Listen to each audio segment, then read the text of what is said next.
Salve, queridões do Mundo Edu! Sejam bem-vindos a mais uma aula desse plano de revisões para a prova do Enem.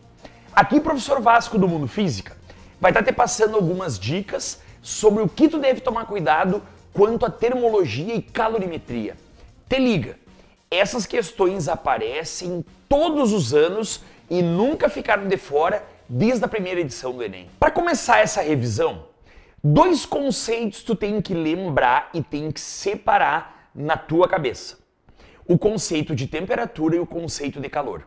Quando a gente fala em temperatura do corpo, a gente está falando em características de vibração das moléculas desse corpo. Quando um corpo tem elevada temperatura, está acontecendo lá dentro dele uma alta vibração molecular, vulgarmente chamado de corpo quente.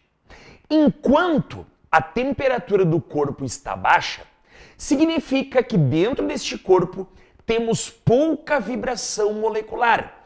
Chamamos ele de um corpo frio. Tu deve ter percebido que em nenhum momento para falar sobre temperatura eu falei em calor, porque são dois conceitos que estão separados, que existe um abismo entre eles. E tu não pode fazer aquela confusão que é feita no dia a dia.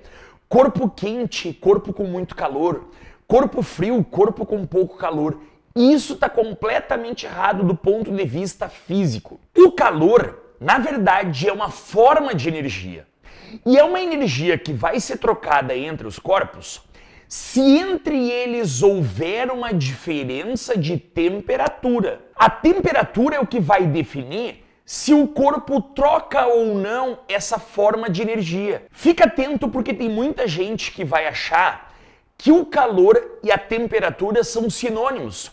Porque quando um corpo ganha calor, a temperatura se eleva. E muita gente vai dizer que o corpo ele armazena calor. Não. A energia na forma de calor, quando entra no corpo, ela é transformada em energia cinética pelas moléculas, onde elas aumentam a vibração, provocando assim aumento de temperatura nesse corpo. Já quando um corpo perde calor, é porque as moléculas estão perdendo energia cinética, estão diminuindo a sua vibração molecular, e isso vai acarretar uma redução de temperatura no corpo que perde calor. Tu acaba de ver que são duas coisas que têm uma relação, mas o conceito não tem uma dependência entre si. Toma cuidado para não fazer confusão em que calor e quente são a mesma coisa e frio é o oposto de calor. Te liga, sai uma questão exatamente sobre esses conceitos. Outra coisa que é relevante falar é que quando os corpos vão trocar calor, a temperatura vai variando. O corpo que ganha calor, ele eleva a temperatura, e o corpo que perde calor, ele diminui a temperatura. Isso vai fazer com que numa hora eles atinjam uma igualdade de temperatura, o chamado equilíbrio térmico, e essa é a condição onde eles vão parar de trocar calor. Se a temperatura definiu se vai haver troca de calor, ela também vai definir quando para a troca de calor. Então, se aparecer numa questão dizendo que a temperatura define se há ou não troca de calor, isso está completamente correto, porque é a única coisa que vai definir se entre os corpos há ou não essa troca de energia. Lembra que existem três maneiras de trocar calor entre os corpos. A primeira maneira é a chamada condução, que ocorre entre os sólidos. A segunda maneira é a convecção, que ocorre através de fluidos. E a terceira maneira é a irradiação. De todas, é a única que pode ocorrer no vácuo, porque ela ocorre através de ondas eletromagnéticas. A condução de calor dentro dos sólidos, ela vai ocorrer por meio da vibração molecular. A energia ela vai sendo conduzida dentro do corpo sólido através de uma vibração entre as moléculas.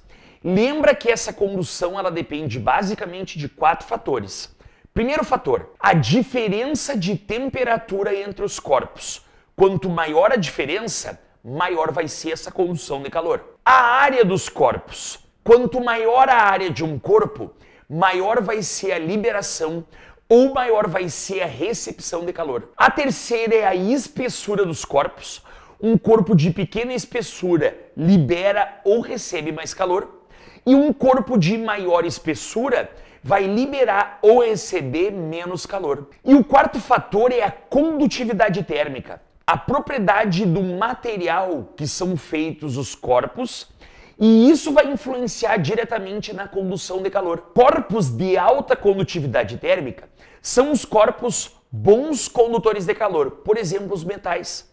Por isso que na tua casa, a maioria das panelas são todas feitas de metal para receber calor da chama do fogão e conduzir calor para dentro para cozinhar o alimento. E os materiais que tu usa para te não perder calor lá no inverno, geralmente são materiais tipo a lã, porque são de baixa condutividade térmica, são maus condutores de calor, então vão dificultar essa condução entre o teu corpo e o ambiente. Já o segundo processo, a convecção, é aquela propagação de energia que ocorre por meio do movimento das massas de fluido, as massas tropicais, as massas polares que vão elevar ou baixar a temperatura aí da região onde tu mora.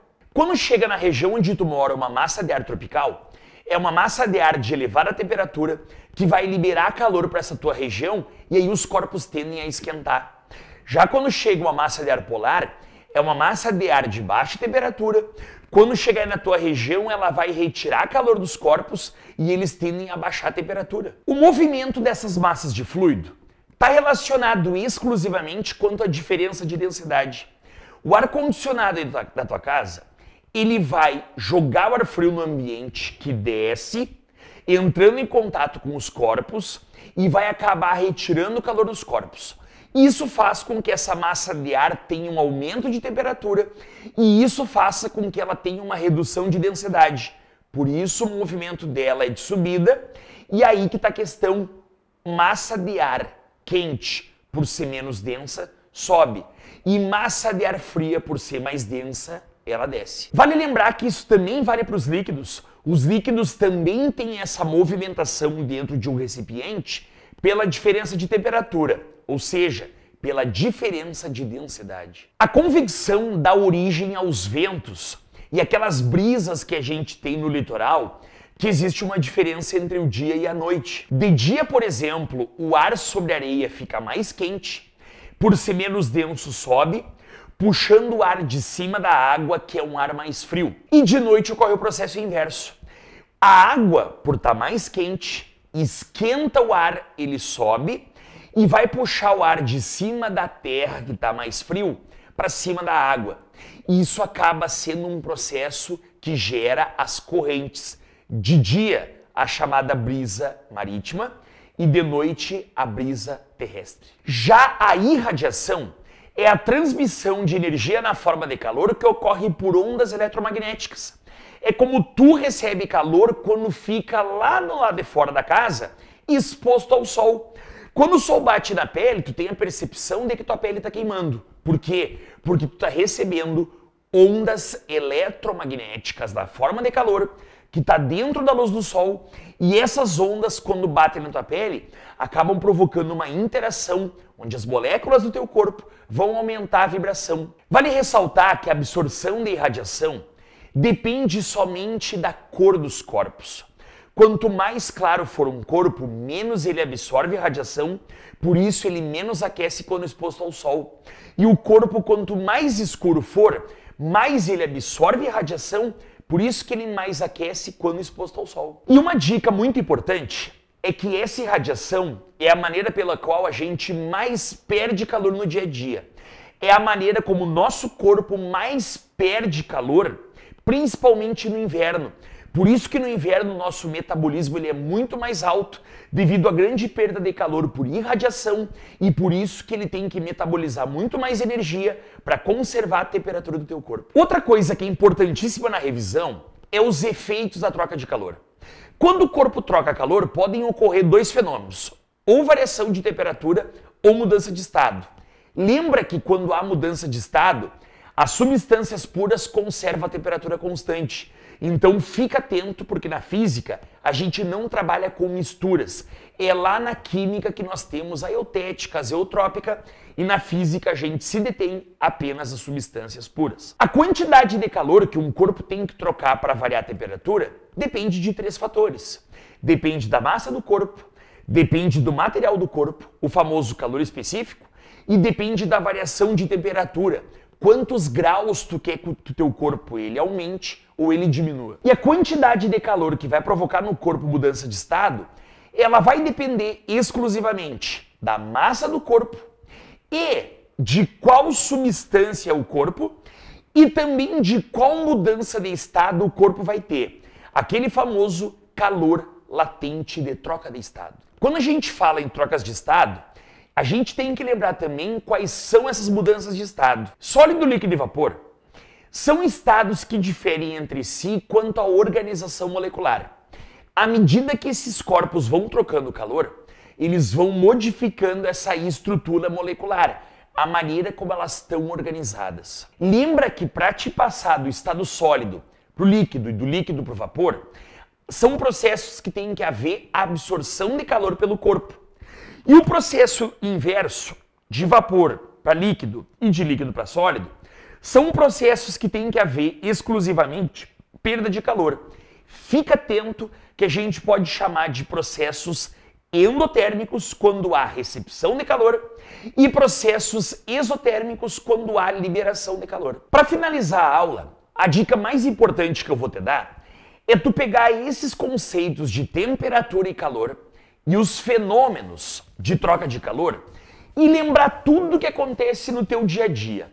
A prova do Enem vai querer te questionar se tu consegue entender o que ocorre no teu dia a dia a partir desses conhecimentos físicos. Galerinha, certeza mais do que absoluta que isso vira questão na tua prova do Enem, afinal nunca ficou de fora. Queridões, fechamos então mais uma aula desse nosso plano de revisão. Te liga, porque dessas aulas vão sair dicas quentíssimas, ainda mais dessa aula, sobre esse teu plano de estudos para te colocar no topo do Enem. Um abraço, tchau, tchau e até mais.